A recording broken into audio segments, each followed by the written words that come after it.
So I'm here hanging out with my friend Moni. I met him from TikTok actually. We've been TikTok friends for quite some time.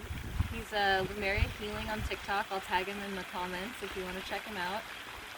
Honestly, it's an honor to be here with him because he is probably the most talented psychic I know in real life. She's probably the most talented psychic that I know in real life. Yeah, so it's just a appreciation fest between us. But I'm so happy, lucky, and grateful because he invited me to come out to this Ayahuasca Retreat in Utah. And what's so crazy about this is I've never done it before. It's my first time. I've been called to do it, and I've had the feeling I was gonna do it this spring, pretty much. I was actually planning to do it in April, but then I ended up booking. I ended up booking a music festival, and so I was like, maybe I won't have time, that sort of thing. And then he did an ayahuasca retreat recently. It was in LA, right? It was in LA in January. Right, and then he posted on it on TikTok, and I was like, that's so cool, I really want to do it. And he was like, come with me next time, and I did. So I'm super honored to be here, super honored to be here with you. But so I wanted to kind of ask you, what brought you to medicine? What brought you to ayahuasca? So, I always had this dream of doing ayahuasca in Peru, in the Amazon rainforest, XYZ, the way that I imagined it would be. And when grandmother calls you, you answer the call. And so I had a client who I had a session with, and she was like, I'm doing ayahuasca at the end of the month, you should come. And I come from a place of yes to all things. Love it. And so even though I wanted this kind of Amazon rainforest experience, I said yes, because Spirit was like, go. And so that's how I got there. And it was honestly the most intense, why am I here? But how could I not be here? Type of event. It is life-changing. I feel like each ceremony I become more vulnerable and I become more human actually, because I struggle. I don't know if you struggle with this, but I struggle being human. Oh, absolutely. Yeah. Sometimes. Just to go into it a little bit, we're both galactic psychics, I would call us. Yeah. We both have a lot of galactic connections. Would you mind going into your galactic connection? Yeah, no, for bit? sure. So I go into the Akashic Records, how I access people's past lives, and the more that I go in, the more that I learn about their history, the more that I'm able to actually tap in deeper to these places in the cosmos. So people come in, I read them, I start from their soul origin point, and I take them through the journey. Actually, I probably need to reread you at some point because I'm at a different place now, and I feel like I can go so much deeper now. So cool. What about you? Actually, okay. I kind of want to go into how we became friends, actually. Oh, yeah. So, I do Galactic Akashic Records readings for a living. I've been doing it for a long time, almost 2 years now. And it's harder to read for yourself as a psychic. I don't know if any other psychics out there know what I mean, but sometimes it's just nice to get a fresh set of eyes that they stay neutral, because when you're psychic, you're neutral with clients, but it's hard to be neutral with yourself.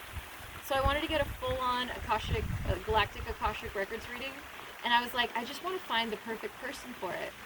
And originally I was going through TikTok, and I came across a video that you did, and you had 1,000 followers at the time. And my guides were like, ding, ding, ding, that's the person that needs to give your reading. And so I private messaged him, and I was like, hey, I need to get a Galactic Akashic Records reading from you. And you were like, you know what, I actually don't even offer that on my website, but you know what, sure, just for you, I'll add it to my website. So he added Galactic Akashic Records readings. We did a reading, it was amazing, it was spot on. It was honestly everything I've always suspected, and you clarified some really great things for me. I was like, this was 100% the right decision. And then from there, we just got to be friends. Like, we talk all the time. Oh, and then we had the incident with your abduction. Oh my gosh, not the abduction. Yeah. Not the abduction. No, yeah. So I got abducted by the Greys, and it was this whole ordeal because I was blocked from like all energy outside of like my own body, like disconnected from spirit, disconnected from everyone, and I posted it on TikTok because I post everything for the most part. Right. He posted a video being like, I think I got abducted. I'm not really sure what happened. I don't really know who abducted me because it was super vague. And I watched it and I called you right away. And I was like, I looked into it for you because I was worried for you. And I was like, it's Grays.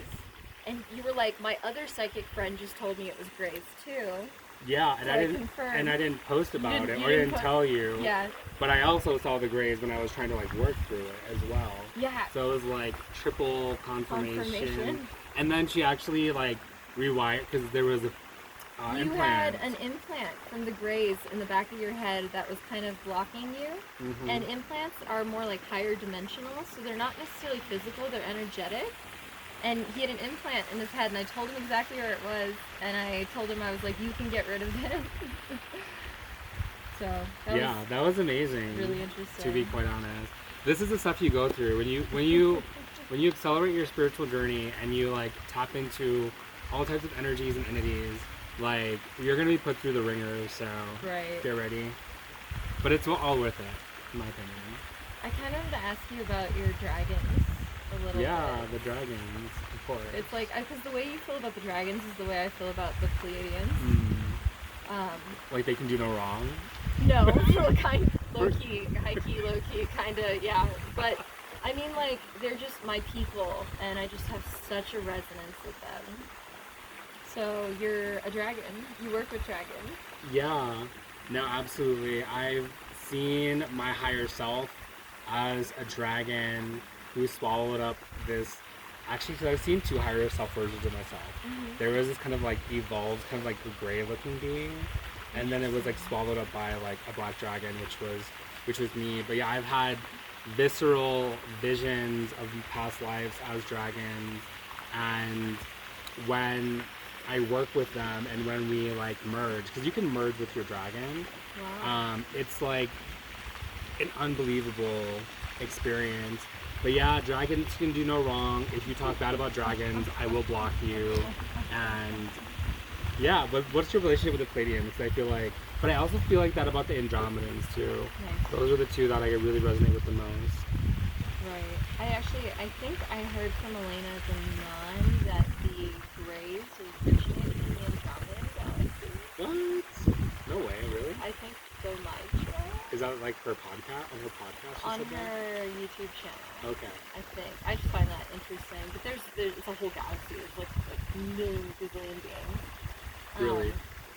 But so with the Pleiadians, I just, my higher self is a Pleiadian, Reina. Mm-hmm. And I have a lot of Pleiadian soul family that kind of checks in with me. And there's just something about the energy. Also, I was a Pleiadian not too long ago, so just... You're still a Pleiadian. I'm still I'm a human person living here now, but like my soul is Pleiadian. I looked at, I know this sounds so weird, but I lucid dream a lot, and I was lucid dreaming, and I decided I wanted to see what my astral form looks like. And so I went through this forest, and I was looking for a mirror. And I don't know if this makes sense because I was lucid dreaming, but I looked for this mirror, and I found this like campsite of people like having a good time. I was like, do you guys have a mirror? They were like, yes, we do. I was like, can I look at myself? And I looked at myself in this mirror, and I looked like Reina. I looked like my Pleiadian self. My hair was longer. I was taller. I was thinner. And I was my Pleiadian self in my astral form, which I just thought was really interesting. I think it's because I'm an envoy. So I have past life memories. When I left the Pleiades, I was a middle-aged Pleiadian woman. I think I was in my 370s. I remember I had an adult son with kids, so I'm a grandma. And I remember going to the pods. There was this sweet little blonde little tech. She's Pleiadian, but she had blonde short hair. And she was like joking with me, like, oh, so you're going to Earth, how exciting. And I was like, yeah, it's exciting, but I was really nervous, to be honest. But I was like, I'm gonna do it. And then she put me in this pod, and there's like this like either crystal blue light thing at the bottom, and they close it, and that's the last thing I remember. Oh wow. And then I guess I was born on Earth after that. You're here. But yeah, sometimes it is hard to human, but I really appreciate being a human because we have so many unique experiences. Like honestly, there's so many souls lined up to come to the Earth Ascension. We're here on like the ground floor, you know, changing things. So it's really cool. But yeah, thank you for chatting with me about all this, and again, thanks for inviting me. Yeah, thank you for being here. But yeah, I'm gonna leave his info in the comments. But if you want to follow him, do you have a YouTube channel? Do you? I do. I don't have content yet, but it's coming. You should in the summer. definitely. Because I feel like your stories, I'm always like, I wish they were longer. That's what everybody says.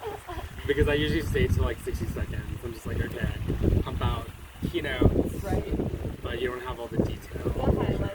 Yeah, the highlights. So yeah, if you want to follow him,